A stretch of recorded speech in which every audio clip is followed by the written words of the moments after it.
കഴിഞ്ഞ 5 വർഷം കൊണ്ട് ഈ കപിത്താനും പരിവാരങ്ങളും എന്തെല്ലാം യാത്രകൾ, എന്തെല്ലാം കൂടിച്ചേരലുകൾ, പ്രത്യേകിച്ച് ഈ കേരളത്തിലെ ആസ്ഥാന ഉത്തരന്താങ്ങിപ്പല്ലികൾ, ഈ പൗരപ്രമുഖർ എന്നറിയപ്പെടുന്നവരുടെ നേതൃത്വത്തിൽ എത്രയോ സമ്മേളനങ്ങൾ, പിന്നെ നവകേരള ടൂറൽ ബസ്സിൽ കേരളം ഒട്ടാകെ യാത്ര നടത്തിയത്, മുക്കിലും മൂലയിലും ഒരു മന്ത്രിസഭ തന്നെ ജനങ്ങളുടെ അരികിലെത്തി ലക്ഷക്കണക്കിന് നിവേദനങ്ങൾ സ്വീകരിച്ചിട്ട് എന്തുവായി?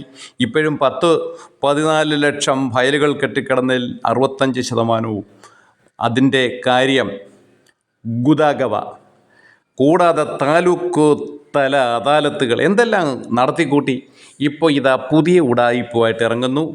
1000 പേര് സർക്കാർ ജീവനക്കാരായ അന്തംകമ്മികളെ 1000 പേരെ തിരഞ്ഞെടുത്തുകൊണ്ട് 1000 ഡ്രം പെയിൻറ്റ് വാങ്ങിച്ചു കൊടുത്ത് വെളുപ്പിക്കാൻ തീരുമാനിച്ചിരിക്കുന്നു.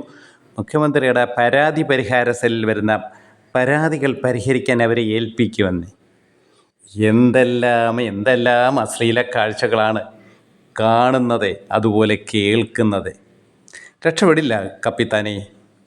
ജനം 4 വയസ്സുള്ള കുട്ടി മുതൽ അറിയാം ഈ ഒരു നാറിയ ഗവൺമെൻറ് ഇതൊരു അശ്ലീലമാണ് എന്നുള്ളത്. രക്ഷയില്ല. മോന്തായം വളഞ്ഞാൽ മൊത്തം വളയും. അല്ല, ആ നവകേരള ബസ്സിൻ്റെ ഇപ്പോഴത്തെ അവസ്ഥ എന്താണ്? അത് മ്യൂസിയത്തിൽ വെച്ചോ ലേലം ചെയ്തോ എന്തായാലും 4-5 കോടി കിട്ടുമെന്നാണ് നമ്മുടെ തീവ്രത ഇളക്കുന്ന ആ കമ്മീഷൻ്റെ ചെയർമാൻ വാലൻ സഹാവ് പറഞ്ഞത്.